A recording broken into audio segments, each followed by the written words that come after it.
You know, I met Chad Prather the other night at the red carpet. It was, I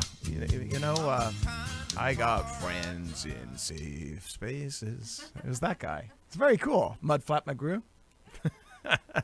I like country music. Dave Sussman in the chair for Joe Messina, sitting in for the Real Side Radio. Thank you for joining us, and thank you for being active in the Facebook rooms and realsideradio.com. Yeah, you know, this whole discussion that we're having right now regarding David Zier was just talking about what's happening in very, very deep blue New York. It's happening in deep blue cities all over the country, deep blue states all over the country, and I call it, and people laugh at me when I say it, I call it a primordial Marxist ooze that's just moving eastward, you know, from the left coast, and it's moving southward, or I guess from New England and New York. And what that ooze is people leaving. And they are dealing with complaining about regulatory issues. They're complaining about taxes and fees and anything else they want to call a tax or a fee without actually calling it that. And so you've got this huge massive exodus from California, and it's moving to Nevada, and it's turned Nevada into a blue state. It's moving to Arizona. Arizona is now technically, I guess, a purple-ish state. You got senator from each party there now, after having senators from Republicans. That was a state of Barry Goldwater. Colorado is so deep blue right now. You know, they want to repeal the Electoral College. You're seeing it all moving east. And the problem is that it's not getting better. It's getting worse, because these people that are remaining in the cities are dyed and hardened Democrats, and they continue to vote for you as long as you have a D next to your name. There's a documentary. I'll give you a quick example out here on the left coast. The city of Seattle is in major trouble right now. I don't know if you've been watching this. There was a news station, and I always believe, by the way, I used to be an advocate for national media. I'm now becoming an advocate more and more now for local media. Local newspapers, local news stations, I think is where you're going to get some of the best news, the people on the street that really know what's going on. And there's a station in Seattle, I think it's called KOMO. Could be wrong on that, but I think it's KOMO. And they had a documentary, and maybe we could put the link up on this. It's everywhere now on YouTube. It's called Seattle is Dying. A little hyperbolic, but, you know, they couldn't think of a better name because the city of Seattle is dying.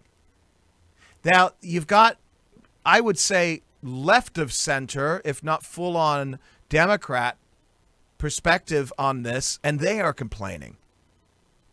This is the city that implemented real early days the $15 minimum wage within city limits. And if you have a franchise in the city of Seattle, I've written articles about this. I think one was in Washington Post a couple, 3 years back. What's going to be happening if you are a business owner for a franchise for a fast food restaurant and you're mandated to pay more than you can afford? What are you going to do? You're going to close your doors? You're going to go out of business? Or are you going to move outside the city limits? And this is what people are doing.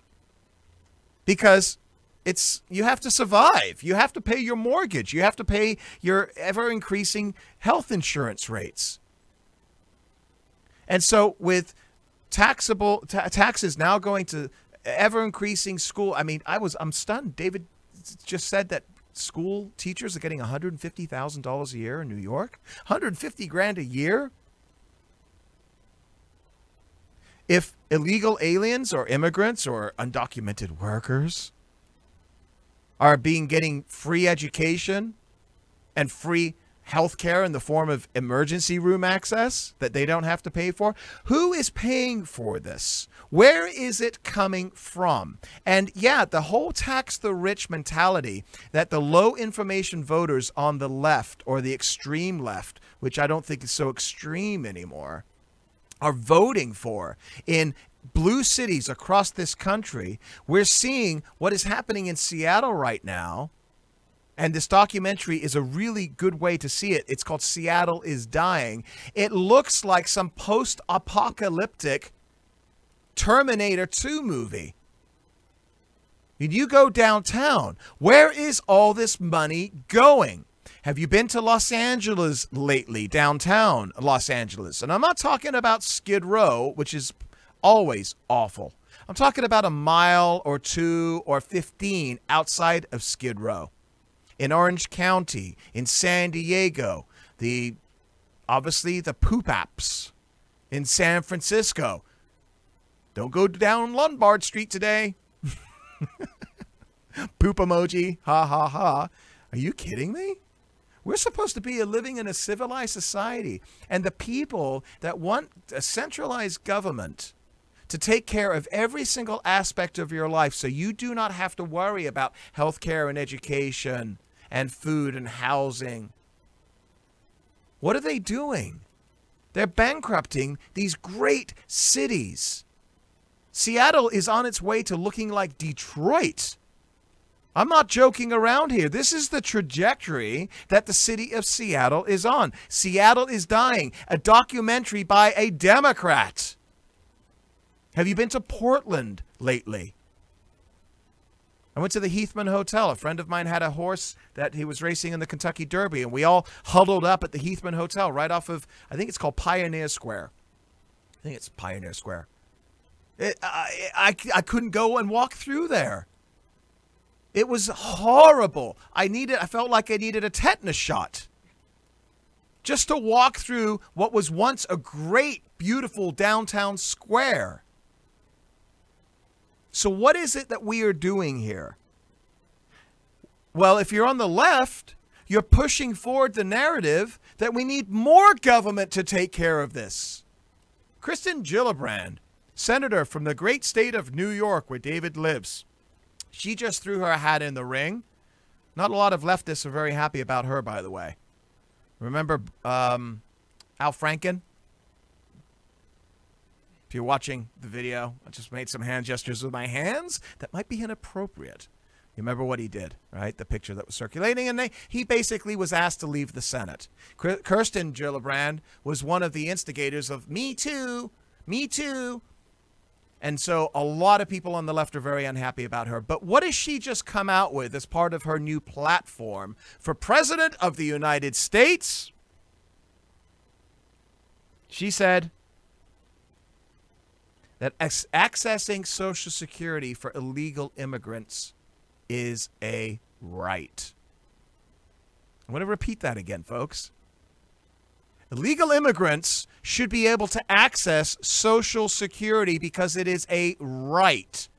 Show me where in the Constitution any of this is a right.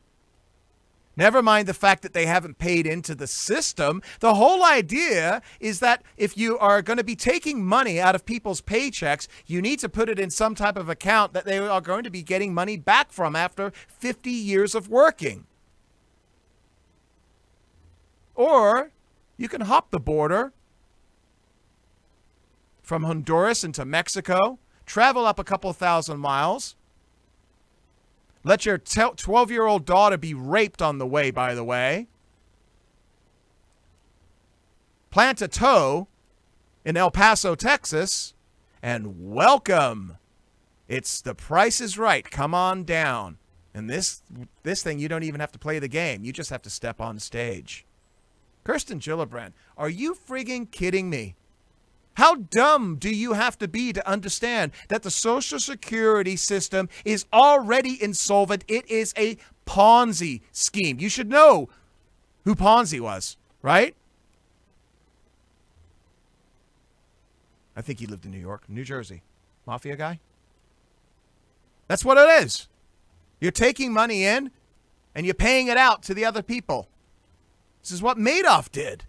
This is what Social Security is. And now she wants to balloon this already bankrupt system because we are getting 100,000 illegal immigrants through the border every year that are just kind of... We've got 30 million illegal aliens in this country, folks. And again, and I say this as a legal immigrant. If you haven't heard my show or seen me before, I was naturalized.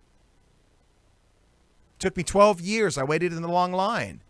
So am I upset about this? Yes, I am upset about it, and so should you be.